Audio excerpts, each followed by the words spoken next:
안녕하십니까. 네, 국어 가르치는 진병호라고 합니다. 이번에 26학년도 수능 대비 6월 모의평가를 모두 실시를 했죠. 네, 시험 보느라 학생들 모두 수고 많았어요. 오늘은 이제 26학년도 6월 모의평가에 대한 총평을 좀 해볼까 합니다. 일단 전반적인 간략한 평을 해보자면은 6월 모의평가는 작년 수능 기조를 거의 그대로 따라가고 있어요. 그래서 전반적인 출제 기준은 작년 수능과 유사하게 유지하되 각 영역의 변별을 좀 세밀하게 강화하는 방향으로 좀 나가지 않았나 라는 생각을 좀 하고 있고요. 그 다음에 이제 난이도를 조금 조정을 했는데 독서가 그러니까 비문학이 좀 계속 쉽게 나오고 있죠. 그래서 비문학은 어렵게 낼 가능성이 없어 보이지 않는가, 조금 변별을 하지 않으려고 하는 게 아닌가라는 생각이 좀 듭니다. 그리고 문학 같은 경우에는 복잡한 배경 지식이나 아니면은 복합적이고 인과관계를 파악하는 까다로운 문항을 좀 줄이고 텍스트 중심의 세부 해석력을 이제 강조하고 그 다음에 기본기를 조금 요구하는 문항들이 많이 나왔어요. 선택 과목 같은 경우에는 좀 세부적으로 난이도가 올라간 모습을 보이고 있어요. 그러면은 이번 6월 모의 평가 지금 추정 등급 컷이 어떻게 되는지를 조금 확인을 해볼게요. 추정 등급 컷 같은 경우는 지금 시간이 8시가 조금 안 되는데 메가스터디 기준으로 지금처럼 나오고 있어요. 그러니까 화법과 작문 같은 경우는 96에서 97, 그 다음에 언어와 매체는 조금 낮죠. 93에서 94 정도로 컷이 생각보다 높아요. 작년 수능 수준? 어떻게 보면 그거보다 좀 더 높을 수 있는 가능성이 있습니다. 이거보다 좀 더 떨어질 가능성은 있기는 해요. 그런데 솔직히 말씀드리면 이 정도 컷이 나올 점수였나? 라는 생각이 좀 듭니다. 왜냐면은 수능판이 좀 많이 고였어요. 지금 수능판이 고였다는 얘기는 난이도가 지금 계속 뭐 어느 정도 선을 유지하고 있는데 컷은 올라가는 이런 현상이 좀 보이고 있어요. N수생 영향이 제일 크죠. 일단 첫 번째로 N수생 영향들이 크고, 그 다음에 현재 수능 기조가 24학년도부터 거의 2년째 유지되고 있거든요. 그러니까 학원에서도 그렇고 학생들도 그렇고 어느 정도 대응이 돼요. 그러니까 예측이 된다는 얘기예요. 출제를 뭐 대충 어느 방향으로 할지 좀 예측이 돼요. 물론 여기서 갑자기 난이도를 확 올릴 수도 있습니다만 어쨌든 이렇게 1컷이 높을 만한 시험이었나 라는 생각이 좀 들어요. 그리고 여기 지금 보시다시피 1등급, 2등급, 3등급까지만 제가 일단 실어놨는데 2등급하고 3등급 급간이 좀 크게 벌어졌어요. 그쵸? 6월 모의 평가는 지금 현역들은 모두 실시를 해도 N수생들은 거의 한 20-30%밖에 응시를 하지 않는 시험인데 2컷과 3컷이 이렇게 벌어졌다? 1컷이 이렇게 높은데 달리 말해서 최상위권 N수생들이 1컷을 높게 형성했고, 그 다음에 이제 현역들, 그러니까 이제 N수생이 아닌 현역들은 좀 등급컷이 확 떨어지는, 편차가 좀 크게 벌어지는 양상이 좀 나타나고 있어요. 그러니까 올해도 N수생 강세는 여전히 이어지지 않을까라는 생각이 듭니다. 자, 그럼 조금 더 세부적인 내용을 좀 살펴볼게요. 전반적인 총평을 조금 한번 보면은 비문학 같은 경우에는 쉽다. 어려운 킬러 문항은 계속 안 내고 있다, 평가원이.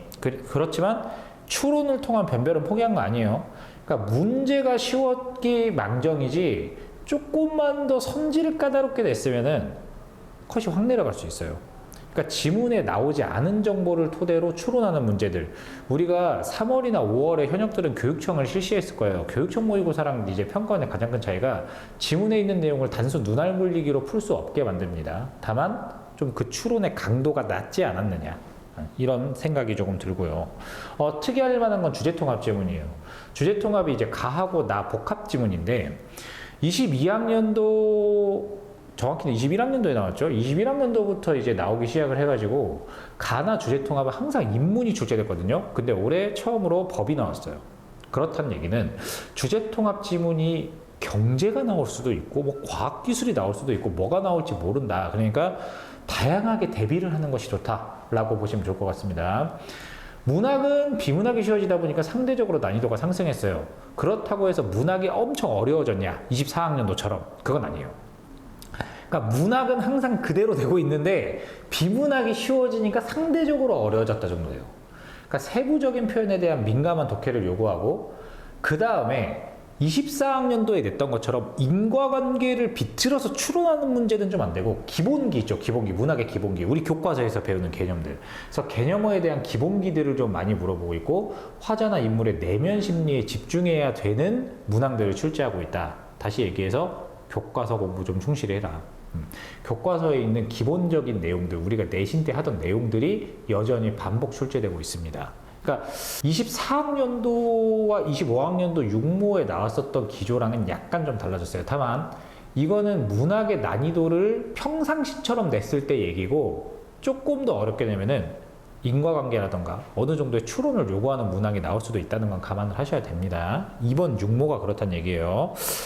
좀 더 세부적으로 보면요, 비문학 같은 경우에는 확실히 이제 킬러를 조금 배제하는 추세로 가는 것이 아닌가라는 생각이 들어요. 그러니까 작년 6월 모의평가 같은 경우에는 속칭 A여 지문이라고 하는 굉장히 고난도의 논리학 지문이 나왔는데, 이번 시험도 마찬가지고 작년 9월 모의평가, 수능, 그리고 이번 6월 모의고사까지 비문학은 크게 어렵게 내지 않으려고 하는 모습이 보여요. 하지만 글의 맥락 파악 및 추론 훈련이 안 돼 있으면 여기서 평가원이 조금만 난이도를 올리면은 등급컷이 확 내려갈 수 있어요. 그러니까 우리는 평소 하던 대로 준비를 해야 돼요. 평가원이 요구하는 바에 맞춰서 독해력을 통해서 추론하는 연습을 계속 해야 됩니다. 문학 같은 경우에는 좀 기본기를 따지는 문제들이 많이 나왔어요. 그러니까 기본으로 돌아가다라고 제가 써놨는데, 이거를 이제 좀 다른 방식으로 풀어서 얘기를 하자면은, 좀 과도하게 어렵게 사실관계나 인과관계에 대한 추론을 묻던 문학 문제는 지양하고, 한 22학년도 이전이 있죠. 예전에 내던 문학의 기본적인 감상 능력을 묻는 문제들이 좀 많이 나오고 있어요.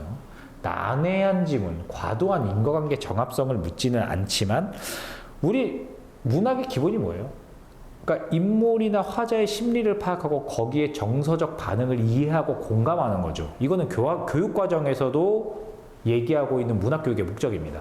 그러니까 그 목적에 충실한 문제들을 많이 내고 있는데, 이거는 94년에 수능을 실시한 이후부터 한 번도 변한 적이 없어요. 그러니까 그 기본을 묻는 문제들 위주로 만들었다라고 좀 이해를 하면 돼요. 다만 그럼에도 불구하고 너무 표본이 컷이 높아요. 평가원이 봤을 때 이렇게 컷이 높을 게 아니었는데 너무 잘하는 것 같은데 라고 생각하면은, 여기 나온 것처럼 이런 문제들, 24학년도 수능 같은 문제들이 한두 문제 정도는 나올 수 있다는 거는 조금 감안을 하셔야 될 것 같아요. 선택 과목에 대한 얘기를 해볼게요. 합법과 작문은 굉장히 무난해요. 오랜만에 면접 문제가 출제되기는 했지만, 이거는 뭐 오랜만에 나왔다는 거지 신유형은 아니에요. 그러니까 면접, 토의, 토론, 그다음 협상, 발표, 연설, 이런 다양한 담화 상황들을 다양하게 여러 문제를 통해서 보면 될 것 같고요. 그 다음에 이제 가나 융합 문항이나 자료 활용 문항은 여전히 좀 시간을 소모하게 하는 문항들이 하나씩은 좀 배치되어 있다. 근데 그거를 제외하고는 유형은 그대로 출제하고 있어요. 화법과 작문 어려워하는 친구들이 있는데 그 다른 거 없어요. 기출 많이 보세요. 왜냐면은 비문학이나 문학이랑 다르게 그냥 시험지의 형태나 문항의 패턴이 똑같아요. 화작은. 화법과 작문 어려워하는 친구들한테는 제가 딱 한마디 해주고 싶어요. 기출 공부를 열심히 안 했어요.